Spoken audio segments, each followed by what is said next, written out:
श्रीमहागणाधिपतये नमः। श्रीमहासरस्वत्यै नमः। श्रीगुरुभ्यो नमः। हरिः ओम्। यत्कर्ता जगतां भक्ता संहर्ता महसां निधिः प्रणमामि तमादित्यं बहिరంతస్తమోపహం। కర్త ఎవరు? జగత్తు మొత్తం రక్షించేవాడు ఎవరు? కర్త మహసాం నిధి. అందరినీ పోషించాలంటే దానికి తగినటువంటి అవసరమైనవన్నీ కూడా ఉండాలి. అన్నీ ఉన్నవాడెవరు? కర్త ఎవరు? జగత్తు మొత్తాన్ని పోషించేవాడెవరు? దానికి తగినవన్నీ కూడా ఇచ్చేటువంటి వాడు ఎవడు? కర్త జగతాం భర్త సంహర్త మహసాం నిధి. మన ఇంట్లోకి కావాలంటే 2 నెలలకు 3 నెలలకు సరుకులు తెచ్చుకుంటే పుచ్చిపోవడం, పురుగు పట్టడం జరుగుతుంది. మన్ని సంవత్సరంగా జీవితం మొత్తం రక్షణ చేస్తూ ఉన్నాడు. అంటే ఎప్పటికప్పుడు అన్నీ పుట్టిస్తున్నాడు. కర్త జగతాం భర్త సంహర్త మహసాం నిధి. నిధిగా ఉండి మనకి ఏది కావాలంటే అది అన్నీ ఇస్తున్నాడు. మహసాం నిధి సంహర్త మహసాం నిధి. ప్రణమామి తమాదిత్యం. అటువంటి వాడు ఎవరైతే ఉంటాడో ఆయనే దేవుడు అంటారు.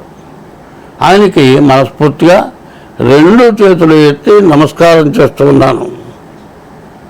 అడవి పక్షులకు ఎవరాహారం ఇచ్చెను? అడవి పక్షులకు ఎవరాహారం ఇచ్చెను? మృగజాతికెవ్వడు మేత పెట్టే? వనచరాదులకు భోజనమెవ్వడిప్పినోచే? చెట్లకెవ్వడు నీళ్లు చేది పోసే? స్త్రీల గర్భంబున శిశువునెవ్వడు పెనోచే? పనులకెవ్వడు సంగె పరగపాలు? జీవకోట్లను పోషింపనివి కాని వేరే ఒకదాత లేడయ్య వెతికి చూడ. అడవిలో ఉన్న పక్షులకి ఆహారం ఎవరిచ్చారు? మృగాలన్నిటికీ కూడా ఆహారం ఎవరు పెట్టారు? వనచరాదులు, వనంలో తిరిగేటువంటి లేళ్ళు, మరి దుప్పులు ఇట్లాంటివి చాలా ఉన్నాయి. ఆవులు ఉన్నాయి, ఎద్దులు కూడా ఉన్నాయి. వాటికి అన్నిటికీ మేత ఎవరు పెట్టారు? అడవి పక్షులకు ఎవడు ఆహారం ఇచ్చాను? మృగజాతికి ఎవడు మేత పెట్టే? వనచరాదులకు భోజనం ఎవడిప్పించే? వనం తిరిగేటువంటి జీవరాశులు మన దగ్గర బరగొడ్లు ఉన్నాయి, ఆవులు ఉన్నాయి, మేకలు ఉన్నాయి, పాలు ఇస్తున్నాయి, ఆ పాలు తాగుతున్నారు. అటువంటి అడవిలో కూడా ఉన్నాయి. మనమే కాదు మేపుతుంది, అక్కడ కూడా అది కూడా మేత దొరుకుతుంది. అది కూడా భగవంతుడే ఇస్తున్నాడు. మృగజాతికి ఎవరు మేత పెట్టే? వనచరాదులకు భోజనం ఎవరిప్పించే? వనంలో పుట్టినటువంటి జీవరాశులు చాలా ఉన్నాయి. పాల దగ్గర నుంచి ఎవరు ఇచ్చారు? దారి ఎట్లా చూపించారు? నీడలో ఎట్లా ఉండాలి? మరి పసిపిల్ల పుట్టిన తర్వాత పక్కా ఇవన్నీ కావాలి కదా. మరి అడవిలో కూడా మనుషులు ఉన్నారు, అక్కడ పిల్లల్ని కన్నారు, వాళ్ళని ఎవరు రక్షించారు? మరి అడవి పక్షులకు ఎవరు ఆహారం ఇచ్చారు? మృగజాతికి ఎవరు మేత పెట్టే? వనచరాదులకు భోజనం ఎవడిప్పించే? చెట్లకెవడు నీరు చేరిపోసే? మనం చెట్లు పెంచుతున్నాం, పూల చెట్లు, రోజు కాసి నీళ్ళు పోస్తున్నాం, లేకపోతే చచ్చిపోతున్నాయి. అట్లాంటి చెట్లకి అడవిలో ఎవరు పెంచారు? ఎవరు నీళ్ళు పోశారు? చెట్లకెవడు నీళ్లు చేరిపోసే? స్త్రీల గర్భంబున శిశువుని ఎవరు పెంచే? గర్భంలోంచి బయటికి రాగానే మెత్తని పక్క కావాలి, చెవులో గుడ్డ కావాలి, గాలి తగలకూడదు. మరి ఇవన్నీ కూడా తల్లి పాలు ఇవ్వాలి, లేకపోతే కనీసం వేరే పాలు ఇవ్వాలి, డాక్టర్ చెప్పిన పాలు ఇవ్వాలి. ఇవన్నీ భూమి మీద పడ్డ తర్వాత కదా. తల్లి గర్భమునందు శిశువుని ఎవరు పెంచే? పనులకు ఎవరు సంగ పలగ పాలు? ఆవు మరి సర్పాలు గుడ్లు పెట్టి పిల్లలు పొదుగుతాయి. ఆ పొదిగిన తర్వాత నోటికి దగ్గరలో తిరిగిన పిల్లల్ని తినేస్తుంది. తప్పించుకుపోయినవే బాగుపడతాయి, బతుకుతాయి. కానీ పాములు ఏ పిల్లలకి పాలు ఇవ్వలే. పనులకెవ్వ సంగే పరగపాలు? జీవకోట్లను పోషింపనివి కానీ. సర్పం ఎప్పుడు కూడా వాయుభక్షణం అంటారు, గాలితో బతుకుతుందట. మరి ఇట్లా జనం ఈ రకంగా అన్యాయంగా, దుర్మార్గంగా నోలుగొట్టి, ఆస్తులు ఆక్రమించి, దొంగతనాలు చేసి ఎవరి దగ్గర బంగారం కనబడితే పగలు చూసి రాత్రిపూట మెడల్లోగానే కొట్టేసి ఇన్ని చేసి బతుకుతున్నారు. ఇంతలా చేసినా కూడా దొరకటంలే. కానీ ఈ పద్యంలో అర్థమేనండి. అడవి పక్షులకి ఎవడు ఆహారం ఇచ్చను, మృగజాతికి ఎవడు మేత పెట్టే, వనచరాతులకు భోజనం పట్టించే, చెట్లకెవడు నీళ్లు చేతిపోసే, స్త్రీల గర్భంబున శిశువునెవడు పెంచే, పనులంటే పాములు, పనులకు ఎవడు సంగ పరగపాలు. వీటన్నిటికీ ఆధారభూతులు ఎవరు? జీవకోట్లను పోషింపనివే కానీ వేరే ఒక దాత లేదయ్యా వెతక చూడ. ఈ భూమి మీద పుట్టినటువంటి జీవరాశులు ఆకాశంలో 21 లక్షలు, భూమి పైన 21 లక్షలు, భూమి లోపల 21 లక్షలు, నీటి లోపల 21 లక్షలు. ఈ మొత్తం 84 లక్షల జీవరాశుల్ని ఎవరైనా పోషిస్తున్నారా? 84 లక్షల జీవరాశుల్లో మానవులు మాత్రం మరి ఏదో రకంగా దుర్మార్గంగా సంపాదించితేనే జరుగుతుంది, లేకపోతే జరగటం లేదు. ఎందుకు చేస్తున్నావయ్యా ఈ పనులన్నీ అంటే, నా కోసం, నా పొట్ట కోసం, నా పిల్లల కోసం చేస్తున్నాను. అయితే చేసేదానికి అర్థం ఉండాలి, ధర్మం ఉండాలి, ధర్మం ప్రకారం చేయాలి. అధర్మమైన పరిస్థితుల్లో నువ్వు చేయటం వల్ల నీవు సమస్యలన్నీ కూడా వచ్చి అప్పుల పాలై దొంగతనాలు చేసి చేయరాని పనులన్నీ చేసి, అయితే ఇట్లాంటి పనులన్నీ చేయటం వల్ల ఎవరు నష్టపడుతున్నారు? మనమే నష్టపడుతున్నాం. కానీ భగవంతుడనేవాడు అందరినీ సంరక్షణ చేస్తాడు. అయితే నీవే గొప్పవాడివి, నీ వల్లే నువ్వే బతుకుతున్నావు, నువ్వే అందరినీ పోషిస్తున్నావు అని అనుకొని దురాగతంగా సంపాదిస్తే ధర్మం ఏం చెబుతోందంటే, భర్త చేసిన దొంగతనంలో పాపం మాత్రం భార్య పంచుకోదు, భార్యకి భాగం రాదు. భర్త చేసిన పుణ్యంలో మాత్రం ఇవ్వకుండానే సరాసరి సగభాగం వచ్చేస్తుంది. అయితే పిల్లలకు కూడా వేసే పాపం రాదు. కాబట్టి నీవు ధర్మంగా బతికితే నీకు ఏ ఇబ్బంది ఉండదు. ధర్మంగా బతకాలంటే దేవుడు అనేవాడు ఒకడు ఉన్నాడు. ఆ దేవుణ్ణి ఎప్పుడూ పూజించడం, స్మరించడం, ఆ దేవుడు నీకు ఎట్లా ఇస్తాడని తెలుసుకోవాలంటే పెద్దవాళ్ళు, తెలిసిన వాళ్ళు, పీఠాధిపతులు, సన్యాసులు, స్వాముల వాళ్ళు, పెద్దవాళ్ళు, జ్ఞానం గలవాళ్ళు, వాళ్ళే ఎవరి సొమ్ము ఆశపట్టాలా, ఎక్కడో కూర్చుంటున్నారు, ఏ ఆశ్రమాల్లోనూ కూర్చుంటున్నారు. మనమంతా పోతే అన్నం పెడుతున్నారు. మనం పిల్లలకే అన్నం పెట్టడం కష్టం. పిల్లలకి అన్నం పెడితే ఆ రోజుకు వండిన వంట ఇంకొక మనిషి వస్తే నీవు అన్నం పెట్టలేవు.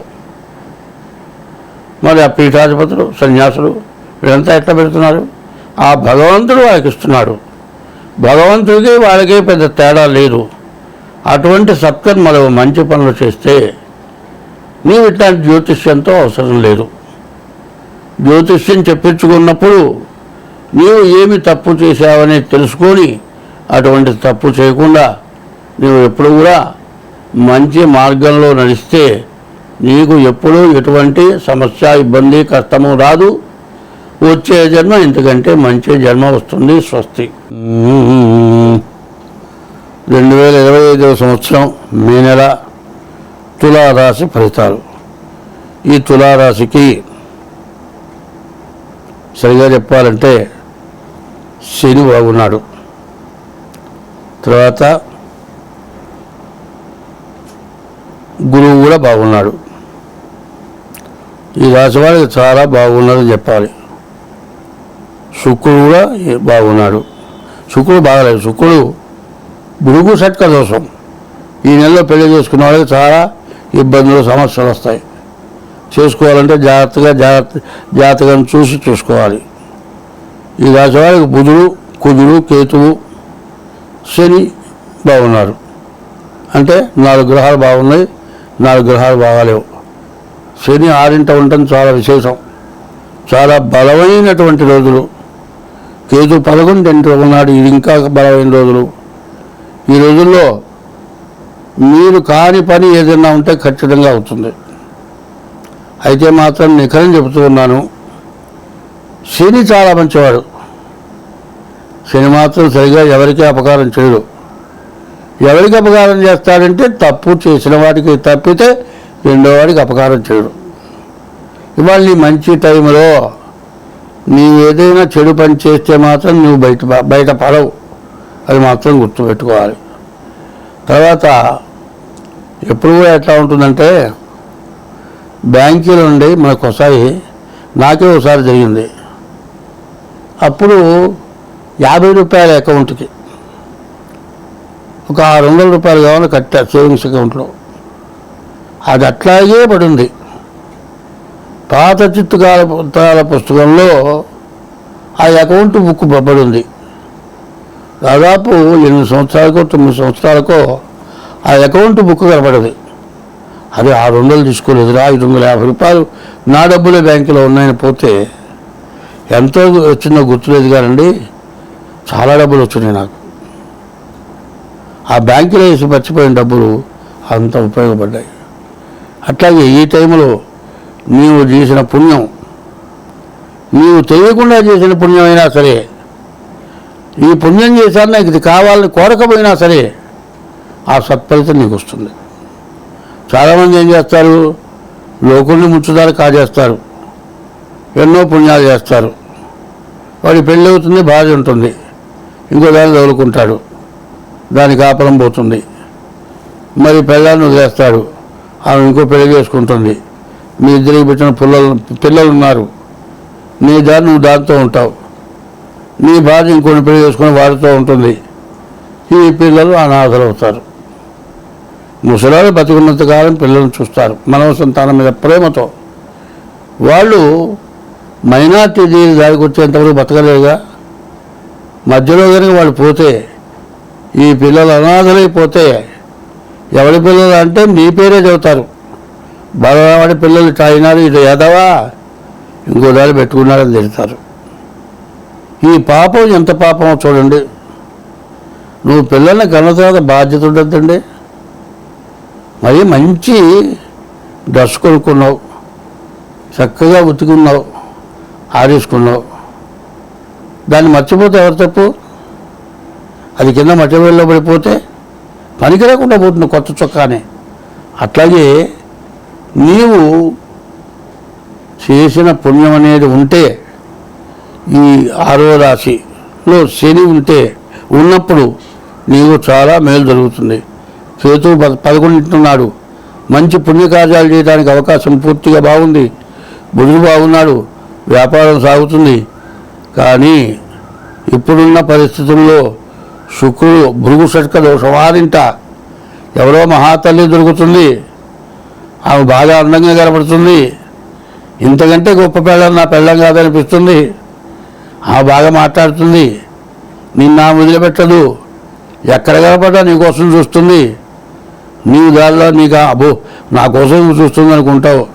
నీకోసం కాదు, నీ డబ్బుల కోసం, నీ ఉద్యోగం కోసం, నీ ఆదాయం కోసం నువ్వు ఇంద్రుడుగా నిన్ను ప్రేమించడంలో ఆమె గుర్తుపెట్టుకో. దీనివల్ల నీవు భ్రష్టుపడతావు.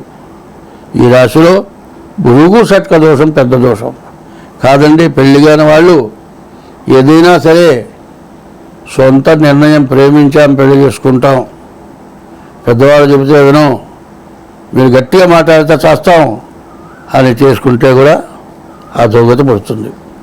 3వ రోజే విడాకులకు వస్తారు. కాబట్టి జీవితంలో కొన్ని సమస్యలు ఉన్నాయి. చదువు వల్లేమో బతుకుదెరు ఉంది. మంచి భార్య కనుక వస్తే నీ వంశాభివృద్ధి కలుగుతుంది. తల్లిదండ్రుల మాటలు వింటే నీవు బాగుపడతావు. మరి నీకు మంచి బుద్ధి ఉంటే అన్నీ బాగానే ఉంటాయి. కానీ ఇక్కడికి వచ్చేప్పటికల్లా శని బాగుండే, బుధుడు బాగుండే, కుజుడు బాగుండే, కేతువు బాగుండే, ఒక్క శుక్రుడు బాగాలేడు. భృగు షట్క దోషం. ఈ దోషం ఉన్నవాళ్ళు పెళ్లి చేసుకొని ఉంటే కూడా రోజు తగాదే. బజార్ని చింటి రాగానే పెళ్ళం కొడవే. ఇంట్లో ఉన్న దానికంటే బజార్లో ఉందే బాగుంటుంది అనిపిస్తుంది. ఆ భృగు షట్క దోషం మహాదోషం. మరి ఆ టైంలో ఎటువంటి పొరపాటు జరిగినా ఇబ్బందే కాదండి. భృగుషట్క దోషం, మరి మా ఇద్దరికి పట్టలేదు కదా, నా పిల్లాన్ని వదిలిపెట్టమంటావా అని అడగొచ్చు రాబోటాన్ని. ఆ దోషానికి తగినటువంటి పరిహారాలు ఉంటాయి. అటువంటివి చేసుకుంటే మీకు ఎటువంటి సమస్య రాదు, బాగుంటారు. కాలసర్ప దోషం, భృగుషట్క దోషం, కుజాష్టమ దోషం, కుజ సప్తమ దోషం, కాలసర్ప దోషం, షష్టాష్టకాలు ఇట్లాంటివి చాలా ఉన్నాయి. ఈ దోషాల్లో కుటుంబ కలహాలు బాగా వస్తాయి, భార్యాభర్తల కలహాలు వస్తూ ఉంటాయి. వాటి నివారణకి మార్గం ఉంది. ఆ నివారణ అయిపోయి కూడా బాగా బతకగలుగుతారు. ఒక గొప్ప బీటెక్ మరి పైన చదివింది, అమ్మాయి ఆఫీసర్ మేనేజర్ చేస్తుంది, ఆమెకు పోలియో ఉంది, ఇంటర్ వాడికి ఇచ్చి పెళ్లి చేశారు. గుమస్తాలు పక్కన తిరుగుతున్నారు, వాళ్ళతో మాట్లాడుతున్నావు, మేనేజర్ దగ్గర పోయి కూర్చుంటావు, మాట్లాడతావు, నేను మొగుడిని. ఇదేంటంటే చివరికి మేనేజర్ చూసి అమ్మాయి చాలా మంచి అమ్మాయి, నీ మొగుడు కూడా ఇక్కడ ఉద్యోగం ఇస్తారమ్మన్నాడు. నేను సంపాదించుకోలేనా, నేను బతకలేనా, నీ పరపత్తో నీ ఉద్యోగం తెచ్చుకోమంటావా అని తగాదాలు పెట్టుకొని బాగా సిగరెట్ కాల్చి ఆ సిగరెట్ బాగా పొగంతా పీకి ఎర్రటి నిప్పు వచ్చిన తర్వాత తొడలు కాల్చాడు వాడు. మరి వాళ్ళు నా దగ్గరికి వచ్చారు. వాడు కోట్లకు ఉంది, అమ్మాయి కూడా బాగా కోట్లు సంపాదించింది, తండ్రి కూడా కోట్లు సంపాదించాడు. మరి ఆ పిల్లని చంపుతారని భయపడ్డారు. చివరిగా దోషమేదో చెప్పాను, చేయించాను. చివరికి వాడు దారికి వచ్చాడు. ఆస్ట్రేలియా వాడు ఉన్నారు, వాడి కొడుకు పుట్టారు, గణపతి అని పేరు పెట్టుకున్నారు. ఇప్పుడు బాగానే ఉన్నారు. తొడలు కండగాలిందా గాల్చారండి సిగరెట్. అటువంటి వాళ్ళు సక్రమంగా కాపురం చేసుకుంటున్నారు. ఏమిటా అంటే కొన్ని మహాపాపాల వల్ల సమస్యలు వస్తాయి, దోషాలు వస్తాయి. ఆ దోషాలకి తగినవి చెప్పాలి, ఆ దోషానికి తగిన పరిహారాలు చేయాలి. అది చేసిన తర్వాత కూడా నీవు చెయ్యకూడని పనులు చేయకూడదు. అట్లా ఉంటే బాగుపడని మానవుడు అంటూ లేడు. ఒకప్పుడు పల్లెటూళ్ళల్లో ఏ ఇంటికి వెళ్ళినా అన్నం లేదు అన్నవాడు ఎవరు లేడు. ఎవరింటికి పోయినా అన్నం పెడతారు. మరి సంక్రాంతి పండుగ వచ్చిందంటే అరిసెలను చక్రాలను గంపలు చేసుకుంటారు. ఆఖరికి పొలంలో పనిచేసే జీతగాళ్ళకి, రోడ్లు ఊడ్చేవాళ్ళకి, ఎట్టి వాళ్ళకి అందరికీ పెడతారు. ఇవాళ మనం ఎంతమందికి పెడుతున్నాం చెప్పండి? ప్రతి ఇంట్లో అట్లా చేసుకుని పెట్టేవాళ్ళు. ఆఖరికి ఎద్దుల్ని, ఆవుల్ని పూజించేవాళ్ళు సంక్రాంతి పండుగకి. మరి నోరు లేని జీవరాశుల పండుగ అని పేరు. ఇవాళ అట్లాంటి పనులు, మంచి పనులు ఎక్కడ కనపట్టలే. ఎవరి స్వార్థానికి ఎవరు చేయడానికి పనులన్నీ చేస్తున్నాడు. 5 ఏళ్ల పిల్లను, 4 ఏళ్ల పిల్లను, 50 ఏళ్ల వాడు ఆ పిల్లను నాశనం చేస్తున్నాడు. ఈ మామూలు పాపల నోటితో అంతం కూడా ఆ పాప నాకు తగులుతుందేమనిపిస్తుంది. కాబట్టి భృగుషట్క దోషం చాలా పెద్ద దోషం. పెళ్ళి అయినవాడు కానీ, పెళ్ళి కానివాళ్ళు కానీ, పెళ్ళి అయిన తర్వాత బాధలు ఉన్నవాళ్ళు కానీ జాతకం కావాలంటే చూస్తాను, చెబుతాను. కింద మా ఫోన్ నెంబరు 7801071946, అదొక ఫోన్ నెంబరు. రెండో నెంబరు 6300061241. ఈ 2 నెంబర్లో ఏ నెంబర్కి మీరు ఫోన్ చేసినా సరాసరి మీతో నేను మాట్లాడతాను. ఎందుకంటే జ్యోతిష్యానికి గుమస్తాలు వాళ్ళు ఫోన్ ఎత్తడం, వాళ్ళతో అసలు వాళ్ళు మాట్లాడకపోవటం, ఇబ్బంది పడటం జరుగుతుంది. అట్లా ఇబ్బంది పడద్దు మీరు. నేను అందరికీ సరాసరి అందరికీ అందుబాటులో ఉంటా. కాదండి నేను తీసుకునే ఫీజు కూడా చాలా తక్కువ తీసుకుంటా. పెద్ద పెద్ద కేటగిరీలో వాడే నేను కూడా, కానీ అంత విపరీతమైన ఫీజు తీసుకోను. మీకు పరిహారం చెబుతాను, అవసరమైతే చేయిస్తాను. మీకు అన్ని విధాలు బాగుంటుంది. వివాహం చేసుకోవటం కానీ, వివాహం ఇబ్బందులు పడటం కానీ ఉంటే, ఇప్పుడు మీరు శని బాగున్నాడు, బాగా మేలు జరిగే టైము, ఈ టైమును చెడుగట్టుకోకుండా ఉండాలంటే ముందు మీ జాతకం రీత్యా ఏం చేయాలో చేసుకోండి. అన్ని విధాలా బాగుంటుంది. స్వస్తి.